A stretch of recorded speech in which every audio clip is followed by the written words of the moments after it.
Erlangga Hartarto itu awalnya adalah anak emasnya penguasa.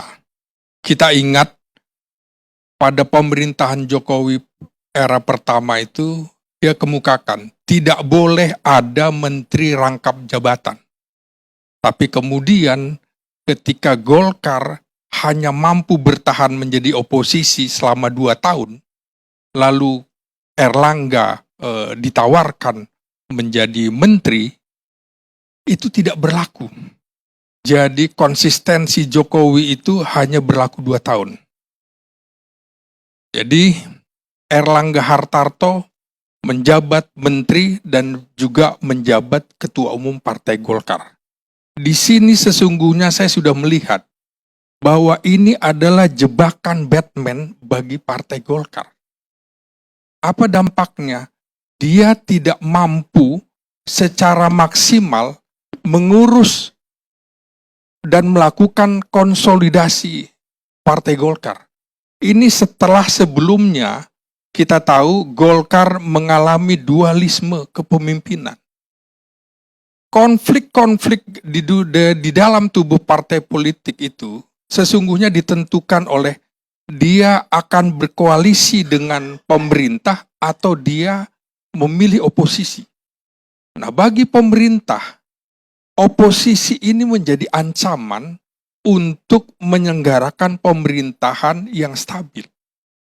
Dia ingin kemudian ada kekuatan yang dominan. Kalau perlu hampir 90%.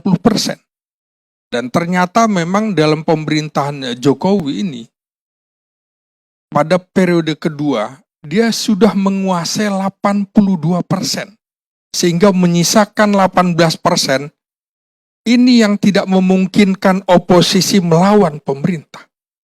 Kita lihat upaya yang dilakukan pertama adalah ketika P3 itu dipecah. Dan ini sesungguhnya menakutkan bagi partai-partai politik lain ketika Surya Dharma Ali kemudian masuk di penjara, kemudian P3 pecah. Jadi saya melihat polanya pertama adalah dipecah dari dalam, yang kedua melalui tangan luar. Tangan luar itu dilakukan oleh kepada partai berkaryanya Tommy Soeharto. Karena tidak mendukung Jokowi waktu itu dipecah.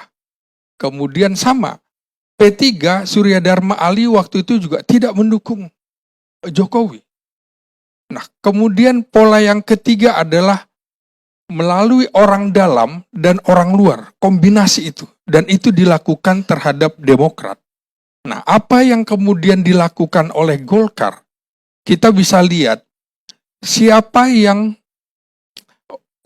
tidak tahu tentang Menteri Luhut Binsar Panjaitan, Menteri Bahlil, itu adalah operator politik Jokowi ketika isu 3 periode, isu perpanjangan masa jabatan, isu kemudian pemilu ditunda, dan isu hanya di all president men, 2 pasang calon. 2 tokoh ini selalu ada di depan. Sehingga pernyataan Bahlil, pernyataan LBP yang kali ini terjadi, itu adalah dalam teori dramaturgi, itu sesungguhnya panggung depan. Panggung belakangnya tidak mungkin istana tidak tahu. Sama dengan kasus yang dilakukan oleh Jenderal Muldoko sebagai kepala staf presiden. Tidak mungkin Presiden Jokowi tidak tahu apa yang dilakukan. Setiap menteri pasti harus melaporkan apa yang dilakukannya.